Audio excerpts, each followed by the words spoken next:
भारत में सामाजिक परिवर्तन और विकास।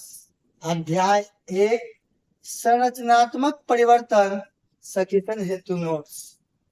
मेरे प्यारे विद्यार्थियों, क्लास 12 में जो भी पढ़ रहे हैं, जिनका अगले साल 2027 में बोर्ड का फाइनल परीक्षा है, और जो सब्जेक्ट में समाजशास्त्र लिए हुए हैं, बहुत बच्चों को वीडियो यूट्यूब पे नहीं मिल पाता है, इनको मिलता है तो उनको समझ में नहीं आता है। उन सारे विद्यार्थियों के लिए मैं लेकर आया हूँ समाजशास्त्र का पहला अध्याय पूरे नोट्स के साथ। बढ़िया से समझिएगा मेरे प्यारे बच्चों। तो शुरू करते हैं आज का क्लास लेकर बजरंगबली का नाम। संरचनात्मक परिवर्तन का अर्थ क्या है? संरचनात्मक परिवर्तन का अर्थ क्या है तो जानने का प्रयास आप लोग नहीं, समझने का प्रयास कीजिएगा और समझ ही लीजिएगा। संरचनात्मक परिवर्तन का अर्थ समाज की संरचना में होने वाले बदलाव से।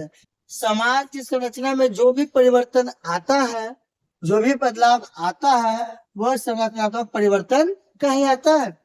समाज की संरचना से आशय परिवार, जाति, वर्ग, सकीसा, अर्थव्यवस्था, राजनीति और सामाजिक संस्थाओं के संगठन से है। जब इन संस्थाओं की भूमिका, सर्वरूप या संबंध बदलते हैं तो उसे संरचनात्मक परिवर्तन कहते हैं। अब कोई परिवार है, कोई जाति है, संरचनात्मक परिवर्तन कहने का मतलब कि किसी जाति के लोगों के साथ भेदभाव हो रहा है, या फिर कोई गरीब है तो गरीब से अमीर बनने की प्रक्रिया, वही होता है संरचनात्मक परिवर्तन।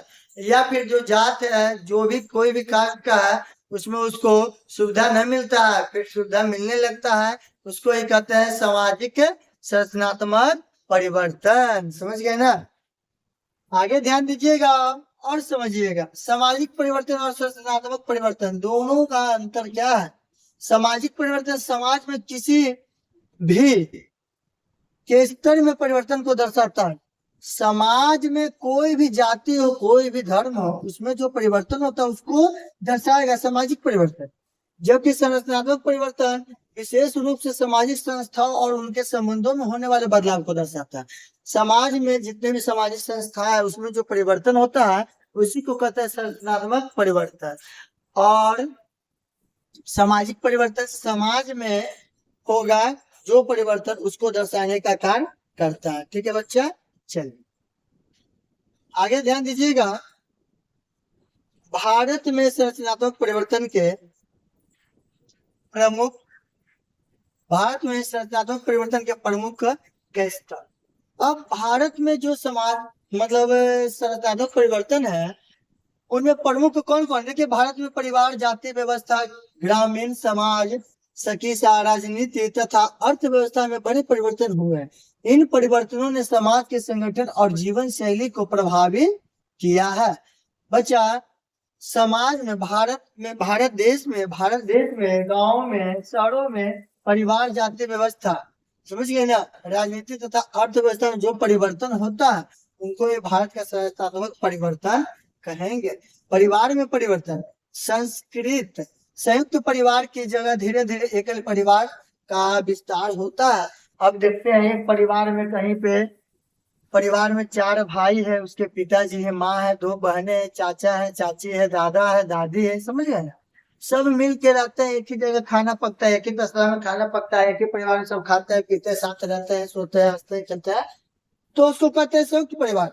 लेकिन धीरे धीरे क्या होता है कि परिवार बिखरने लगता है, बंटवारा होने लगता है, भाई भाई में दरार पड़ जाता है, सबका शादी हो जाता है, सब अलग हो जाता है, तब वह धीरे धीरे एकल परिवार के रूप में परिवर्तित हो जाते हैं। आधुनिक कानून लोकांतर नवीकरणीय कारण जाति की कठोरता में कमी आई है, हालांकि जातीयता आज भी रहती है और सामाजिक पहचान में महत्वपूर्ण भूमिका निभाती रही है।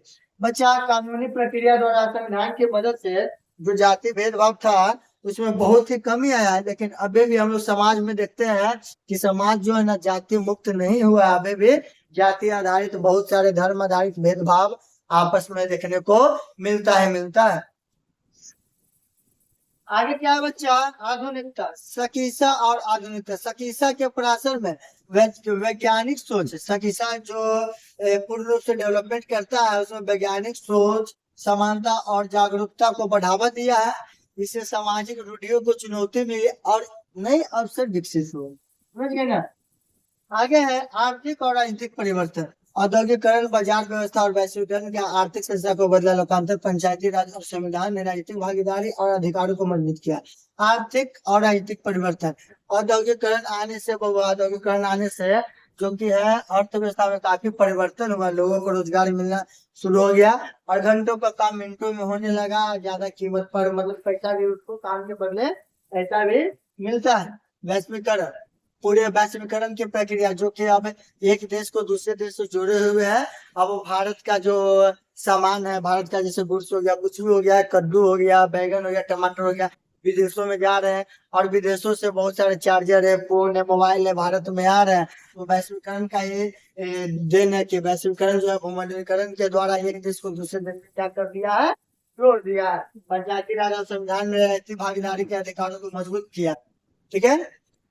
संरचनात्मक परिवर्तन के कारण, मेरे प्यारे विद्यार्थियों, संरचनात्मक परिवर्तन के कारण क्या हो सकते हैं, उन सभी कारणों को आप जानने का प्रयास कीजिएगा। ठीक है ना। औद्योगिकरण, नगरीकरण।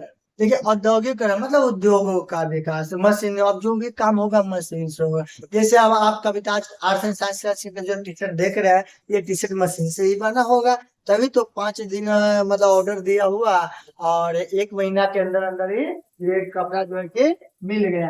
ऐसे हम लोग करते तो 100 पीस या 150 पीस को बनाने में काफी समय लग जाता था।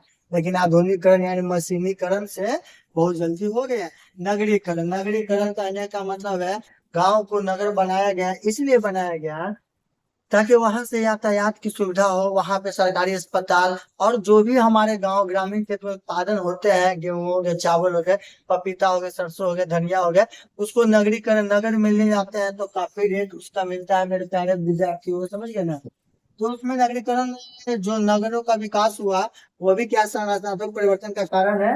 वह वाणिज्यिक, तकनीक, लो, लोकतंत्र का विकास, कानून, संचार माध्यम। संचार करने का मतलब है अब देखिए अब ऐसा ऐसा जैसे कि हमारे पास टेलीफोन है, टेलीफोन से हम रहे पटना जंक्शन में और बात कर लेते हैं बेंगलुरु के व्यक्ति से वीडियो कॉल पे। तो आज ये संचार का ही देन है कि एक जगह से दूसरी जगह बैठे बैठे काम ऑटोमेटिक हो जाता है। सारे देश विदेश की जितने परिघटनाएं होता है, क्या चल रहा है, संचार के माध्यम से ही आपके सामने अब उपस्थित हो रहा है। तो ये भी बहुत ही महत्वपूर्ण सकारात्मक अंग है। संरचनात्मक परिवर्तन का प्रमुख कारण यही सब है मेरे प्यारे विद्यार्थी। संरचनात्मक परिवर्तन के प्रभाव। अब संरचनात्मक परिवर्तन से प्रभाव क्या पड़ा। इन परिवर्तनों ने सामाजिक गतिशीलता बढ़ी, समानता और अवसरों वृद्धिता हुई, लेकिन बेरोजगारी, समानता और संस्कृति के नाम जैसी चुनौतियां सामने आई। सही बात है। देखिए बच्चा, बेरोजगारी क्या होता है। अब यह संरचनात्मक परिवर्तन से क्या हुआ कि औद्योगिकरण का विकास हुआ। ठीक है। तो जो व्यक्ति जिसके पास काम करने की इच्छा, योग्यता और काम के करने के प्रति कुशलता भी है, फिर भी उसको बेचारे को रोजगार नहीं मिल पाता, इसकी वजह से नहीं मिल पाता, इसीलिए वो बेरोजगारी की श्रेणी में वैसे लोगों को रखा जाता है। इस चैप्टर का कुछ महत्वपूर्ण बिंदु है जो कि याद करने लायक है। क्या है संरचनात्मक परिवर्तन का मतलब होता है सामाजिक संस्थाओं और संबंधों में बदलाव। परिवार, जाति, सकिसा, अर्थव्यवस्था में परिवर्तन इसके उदाहरण। चिकित्सा, औद्योगिकरण और लोकांतर इनके प्रमुख कारण है। इससे अवसर बढ़े लेकिन नई सामाजिक चुनौतियां भी उत्पन्न। आगे मेरे प्यारे विद्यार्थियों, संभावित परीक्षा प्रश्न। अब देखिए जो परीक्षा में पूछे जा रहे, परीक्षा मतलब होता है परीक्षा में पूछे जाने वाले प्रश्न। तो देखिए परीक्षा में भी इससे कौन कौन से प्रश्न पूछे जाएंगे। पहला क्या संरचनात्मक परिवर्तन क्या है। दूसरा, परिवार और जाति व्यवस्था में हुए परिवर्तनों का वर्णन कीजिए। तीसरा, भारत में संरचनात्मक परिवर्तन के कारण और प्रभाव। मेरे प्यारे विद्यार्थियों, ये 3 प्रश्न जो है आपका होमवर्क है, तीनों प्रश्न का जवाब आप लोग जरूर सोचिएगा। समझ गए ना। तीनों प्रश्नों का जवाब नोट्स में छुपा हुआ है और बोर्ड परीक्षा के दृष्टि से देखा जाए तो ये तीनों प्रश्न काफी महत्वपूर्ण है।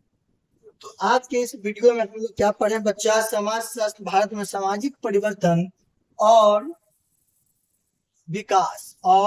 विकास अध्याय 1 है संरचनात्मक परिवर्तन। समझिए ना। तो आप इसे बढ़िया से नोट कर लीजिएगा। ठीक है। और मिलेंगे हम अगले वीडियो के माध्यम से ऑब्जेक्टिव प्रश्न के साथ। तब तक के लिए नमस्कार।